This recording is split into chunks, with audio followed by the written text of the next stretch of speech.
Salaka-Negara itu kan berdiri pada abad kedua, jauh sebelum Kerajaan Tarumanegara berdiri, yaitu abad keempat kalau Tarumanegara. Ada yang mengatakan bahwa pusat ibu kota Kerajaan Salaka-Negara itu kan ada yang mengatakan di Banten, di Pandeglang, tapi ada juga yang mengatakan di wilayah Batavia karena itu cikal bakal dari orang-orang Betawi. Tapi ada juga yang mengatakan di Bogor gitu. Ada tiga titik sentra di Bogor, di Pandeglang Banten, dan di Batavia atau di Betawi. Nah, raja yang pertama dari Salaka-Negara itu kan Dewa Warman. Jadi Dewa Warman itu nanti ada 8 kan. Dewa Warman 1, 2, 3, 4, 5, 6, 7, 8. Kemudian Dewa Warman ini siapa? Ternyata dia itu orang India dan datang dari wilayah Asia Selatan. Kalau dalam peta mungkin dekat wilayah Gujarat itu wilayah ini selatan sama juga. Jadi India itu wilayah India atau Asia Selatan. Mereka datang atau Dewa Warman ini datang ke Jawa Dwipa karena Pulau Jawa itu disebutnya Jawa Dwipa. Jawa Dwipa itu penghasil sumber daya alam yang melimpah. Sumbernya nanti bisa dilacak melalui naskah Raja-Raja Ing Bumi Nusantara dan naskah Wangsakerta.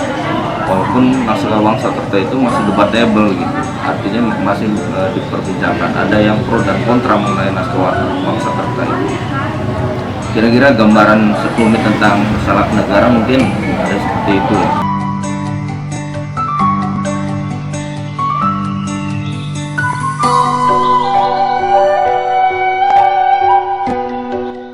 Ada campuran budaya atau yang paling konkret karena Dewa Warman itu menikah dengan Dewi Pohaci, yaitu cikal bakal nenek moyang bangsa Sunda ya, atau bangsa Betawi juga mengatakannya awalnya dari sini gitu.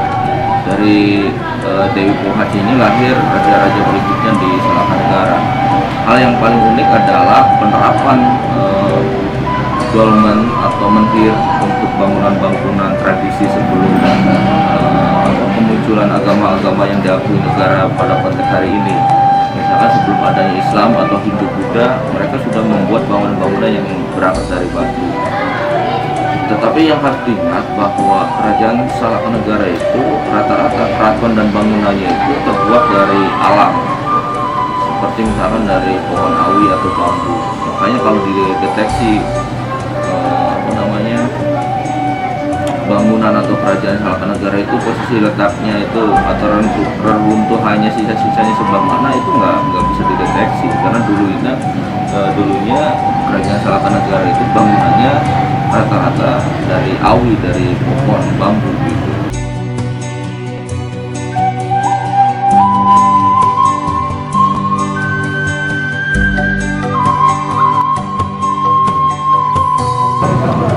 Jadi masyarakat Sunda itu sebenarnya meyakini, punya keyakinan yang disebut dengan agama Kesangyangan.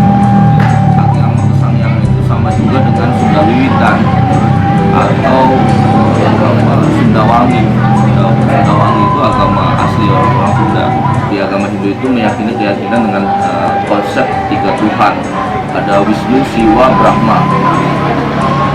Dan ini pasti ditolak dan mental ketika diterapkan oleh orang-orang Sunda, karena Sunda itu meyakini Tuhannya ya Sang Yang Tunggal, Tuhan yang satu. Nah, ketika Islam datang di kemudian hari ya, dalam konteks di kemudian hari nanti kemunculan Kesultanan Cirebon dan Banten itu dan Sumedang Larang, ini akhirnya cocok.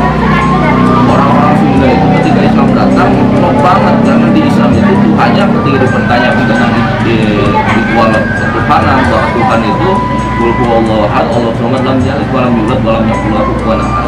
Tuhan itu tidak beranak dan tidak diperanakan.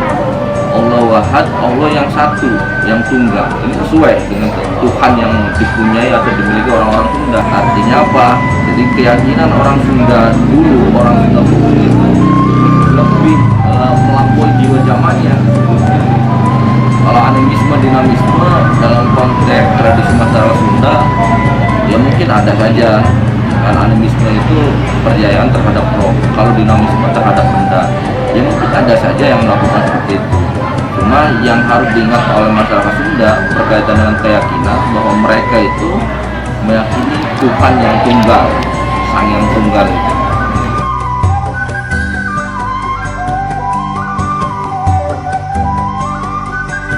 Yang terpenting untuk ibroh yang harus dipetik dari Kerajaan Salaknegara bahwa prestasi kejayaan manusia itu diukur melalui peninggalan, seperti gajah mati meninggalkan gading, harimau mati meninggalkan belang.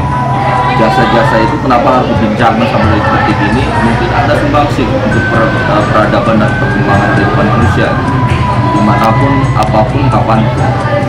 Kewajiban kita sebagai manusia sejarah dan sejarawan adalah menuliskannya. Banyak tulisan mengenai Salaknegara itu juga bagian untuk mewujudkan eksistensi Salaknegara. Ilmu itu harus diikat melalui tulisan, karena sejarah sendiri artinya tulisan. Zaman prasejarah itu zaman sebelum mengenal tulisan. Berarti barometer atau ukuran peradaban manusia itu dinilai dengan ditemukannya tulisan. Misalkan di Kutai Kertanegara itu ditemukannya prasasti. Berarti manusia, orang-orang yang tinggal di Kertanegara Kutai itu mereka sudah berperadaban. Budaya tulis menulis di kalangan akademis, berarti nalar akademisnya sudah jalan karena mereka sudah berperadaban. Maka menuliskan tentang kisah tentang Kerajaan Salaknegara itu bagian keharusan untuk manusia akademik atau manusia yang berkiprah dalam kecenderungan ilmu-ilmu kesejarahan.